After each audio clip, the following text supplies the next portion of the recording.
Shakkaa keessatti kaabinoonni bilisiginnaa namoota saamicha raawwatan leenjisaa jiraachuun himame. Baasa guutuu Jaallatubaa Qabsoo. Godina Arsii Ba'aa Aanaa Sirkaa keessatti kaabinoonni bilisiginnaa namoota buusaa gonofaa guuran leenjisaa jiraachuu fi saamicha hawaasa irratti raawwatan nammeessanii jiraachuu jiraattonni ONM ifoomsan. Tiksitoonni impaayiratti kunneen buusaa gonofaa dabalatee maqaa adda addaa da'oo taasifachuun akka waan diinagdee impaayiratti tinnisaniitti hawaasa amansiisuun karaa biraa immoo giiphii isaanii guuttachuuf adoolessa 28 bara 2026 irraa eegalee hanga gabaasni kun qindaa'etti magaalaa Goobessaa keessatti leenjii kennaa akka jiran barameera. Namoonni hawaasa irratti saamicha raawwachuuf leenjii irra jiran 150 ol kan ta'an yoo ta'u, isaanis haala ittiin hawaasa waan qonqootti geeffatu dhabee qaala'insa jireenyaan muddamee rakkatu dararuun saamanii dantaa dhuunfaa isaanii guuttatan irratti qajeelfama akka fudhatan ifoomsaniiru. Guyyaa guyyaan saamicha hawaasa irratti raawwatanii diinagdee dhuunfaa isaanii utubaa kan jiran jaleewwan sirnichaa magaalaa Goobessaa ganda Duwwaa 2 keessaa adoolessa 29 bara 2026 eebba waajjira paartii badhaadhinaa jedhanii qarshii 500,000 guuraa jiraachuun dabaluun ibsameera. Aanaa Gumbii Bordoddee keessatti ergamtoonni bilisiginnaa saamicha hawaasa irratti gaggeessan cimsanii itti fufan. Yaada murtii haqaa waan qindeeffate qaba. Godina Lixaa Harargee Aanaa Gumbii Bordoddee Araddaa Obeeysaa ganda Dakkorboo jedhamu keessatti gaafa adoolessa 29 bara 2026 murni saamtota bilisiginnaa maqaa lafa isiniif kennina jedhuun jiraattota irraa qarshii 40,040 afaan qawweetti qabanii humnaan harkaa guuraa jiraachuu maddeen irraata biyyoolessa Oromiyaatti himaniiru. Namoota lukkeelee sirnichaatiin saamichi irratti raawwatame keessaa muraasni maqaan isaanii nu ga'e Sayyid Abdullaa irraa qarshii 40,000, Awwal Haadii irraa qarshii 40,000, Muhammad irraa qarshii 40,000 fi qonnaan bultoota biroo baay'inaan hedduu ta'an irraa saamuu maddeen dabaluun ifoomsaniiru. Akka maddeen himanitti kaabinoonni aanichaa kunneen maqaa lafa isiniif kennina jedhuun lafuma qonnaan bulaaf dabarsanii kennuun hawaasa walitti buusaa jiru jechuun dubbataniiru. Jaleewwan bilisiginnaa ajaja qaama isaanii olii irratti kenname ba'anii gammachiisuuf bu'aa dhuunfaa isaanii guuttachuuf jecha gama danda'an maraan ciqilee isaanii hawaasa Oromoo irra dhaabbachuun dararaa ulfaataa qaqqabsiisaa jiru. Godina Bahaa Wallaggaa fi Horoo Guduruu Wallaggaa keessatti sosochiin dhimmoota finxaaleeyyii Amaaraa maqaa faannoo jedhuun of waamanii hammaataa jiraachuun dhaga'ame. Aleenasaaf Jalurgufaa Diinaa. Aanaalee godina Bahaa Wallaggaa fi Horroo Guduruu Wallaggaa keessatti weerarri shiftoota Amaaraa faannoo jechuun of waamaniin laga mormorce'anii gara qe'ee Oromoo dhufaniin daran hammaachuu fi heddumminaan gara godinoota kanaatti seenaa jiraachuu arraatni biyyoolessa Oromiyaa odeeffate.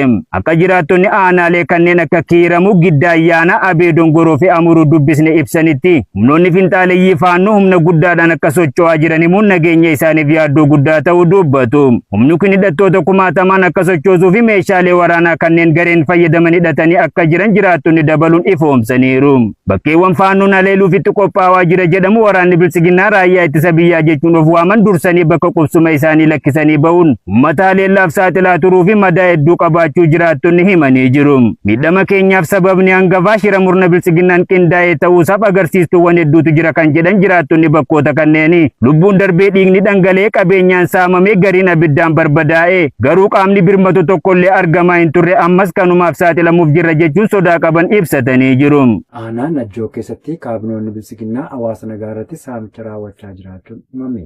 Jarwa biyyaa dabalata qaba.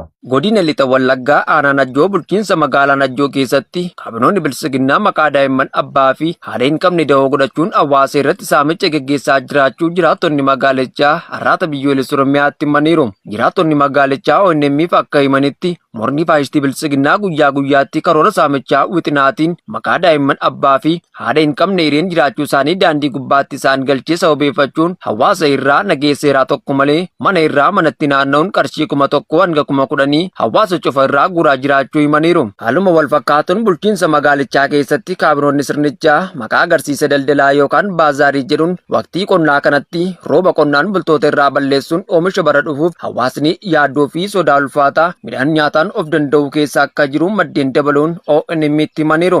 Murni abbaa irree koloneel Abiyyi Ahmad loltoota isaa meeshaa maleeyyii ilmaan Oromootti bobbaasuun hawaasa ofiifuu qaala'insa jireenyaan waadamee jireenya harkaa afaanii jiraatu beelaan iraarfamaa jiru afaan qawwee itti qabanii yakkoota garaa irratti raawwachuun kufaatii dinagdee amaaf saaxilaa jiraachuun ni beekama. Weerara Israa'el West Bank Nablus irratti raawwatteen daa'imman dabalatee lammiileen Faalisxiin 11 madaa'an. Gabaasa guutuu Jalfaajii bilisummaa. Qubsiistonni Israa'el loltootaan eegaman magaalaa Taalii fi naannolee biroo kibba dhiyaa Nabilaas weeraran. Jimaata kaleessaa aleellaa qubsiistotaa fi loltoonni Israa'el naannoo Junaayid Nabilaas jedhamutti raawwataniin daa'imman 4 dabalatee yoo xiqqaate lammiileen Falastiin 11 miidhamuu maddeen yaalaa Aljeziiraaf himan. Humnoonni Israa'el rasaasa akkasumas boombii namaa fi qaruuraa gaazii imimmaan nama boochisu dhukaasuu jiraattonni himaniiru. Namoota madaa'an keessaa yoo xiqqaate tokko rasaasaan garaa isaa keessa akka rukkutame waldaan ji'a diimaa Falastiin beeksiseera. Loltoonni Israa'el jimaata kaleessaa Nabilaas, Taal, Saalemii fi Beetaliyeem dabalatee namoota 10 guutuu West Baankii dhuunfatame keessatti to'annaa jala oolchuu isaanii miidiyaaleen Falastiin gabaasan. Viidiyoon jimaata kaleessaa akkaawuntii toora intarneetii Falastiin hedduun maxxanfamee fi Aljeziiraan mirkanaa'ee loltoonni Israa'el lakkoofsaan baay'ataan mul'ataniiru. Ibsa jimaata kaleessaa waraanni Israa'el kenneen namoonni nagaa Israa'el naannoo West Baankii dhuunfatamte kan seera Israa'el jalatti dhorkame seenuu isaanii ibseera. Ergasii hundi isaanii naannoo Nabilaas gadhiisaniiru jechuun ibsichi dabalee himeera. Yemaalogii walal keessatti loltoonni bilxiqinnaa dargaggoo tokko ajjeesuun himame. Aanaa shanan dhuggootti loltoonni PP dargaggoota hidhaatti darbachuu fi reebicha irratti raawwachuu hammeessan. Hoogganaan poolisii magaalaa Ameerikaa Siyaatil keessatti dhukaasa lubbuu namaa galaafateen guyyoota muraasa booda aangoo gadhiise. Arraata biyyoolessa Oromiyaa waliin yoo turtan odeessa kanaaf kanneen biroo argattu. Aanaa Yemaalogii walal keessatti loltoonni bilxiqinnaa dargaggoo tokko ajjeesuun himame. Jaloobii biyyaa dabalata qaba. Godina Qellem Wallaggaa aanaa Yemaalogii walal magaalaa Tajjoo keessatti adoolessa 31 2026 waraanni Impaayera Itoophiyaa dargaggoo maqaan isaa Mararaa Girmaa jedhamu badii tokko malee haala nama surruun rasaasa itti roobsanii ajjeesuu jiraattonni arraata biyyoolessa Oromiyaatti himanii jiru. Akka jiraattonni himanitti dargaggoo Mararaan nama nagaa siyaasa kam keessaa qooda tokkollee hin qabne yommuu ta'u sababa obboleessa keetu miseensa waraana bilisummaa Oromooti jedhuun kan yakkame ta'uu dubbatu. Ergamtoonni bilisiginnaa teessoo siyaasaa nam tokkee tiksuuf jecha goleewwan Oromiyaa cufatti akkuma fedhan bobba'uun meeshaa maleeyyii ilmaan Oromoo sarbamiinsa mirgoota namoomaa adda addaa raawwachuu hojii idilee isaanii taasifatanii kan jiran ta'uun ni beekama. Aanaa Maayyuu Mulluqqeetti hawaasni rakkoo bishaan dhugaatiif saaxilamanii jiraachuun ifoome. Gabaasa qindaa'ee Bijjaal Urgufaa Diinaa. Godina Bahaar Argee aanaa Mayyuu Mulluqqeetti rakkoo ergamtoonni bilisiginnaa uumaniin jiraattonni rakkoo bishaan dhugaatiif saaxilamanii jiraachuu arraata biyyoolessa Oromiyaatti himan. Magaalaa Mayyuu dabalatee ganda burqaa jannataa fi naannoo isheetti jaleewwan bilisiginnaa maqaa bu'uuraalee misoomaa jedhu da'eeffachuun guyyaa guyyaan humnaan qarshii saamuun dantaa dhuunfaa isaaniitti naanneeffatanii hawaasa rakkoo bishaan dhugaatiif saaxilu ONM'if ifoomsaniiru. Akka jiraattonni magaalichaa himanitti bishaan burqaa lagaa waraabamee harreetti fe'amuun gara magaalichaa dhufu jarkaaniin abbaa liitira 21 hanga qarshii 100 bitamaa jiraachuu fi jaleewwan bilisiginnaa immoo maqaa bishaan isiniif galchina jedhuun qarshii hawaasa irraa walitti qabanis hanga ammaatti rakkoo bishaan dhugaatii isaaniif furuu dhiisii hojiin isaayyuu jalqabee akka hin jirre dubbatu. Jiraattonni magaalichaa wayita gannaa rooba qorqorroo irraa cimmisuu dhugaa kan turan yoo ta'u yeroo ammaa kana immoo roobni bakkicha roobaa waan hin jirreef waan dhugan dhabuu biratti uffata miiccachuuf illee hedduu rakkataa jiraachuu fi dhukkuboota qulqullina dhabuu bishaanii wal qabatanii dhufaniif saaxilamaa jiraachuun barameera. Loltoonni bilisiginnaa aanaa martii keessatti namoota leenjiitti guuruu fi nama tokko ajjeesuun dhaga'ame.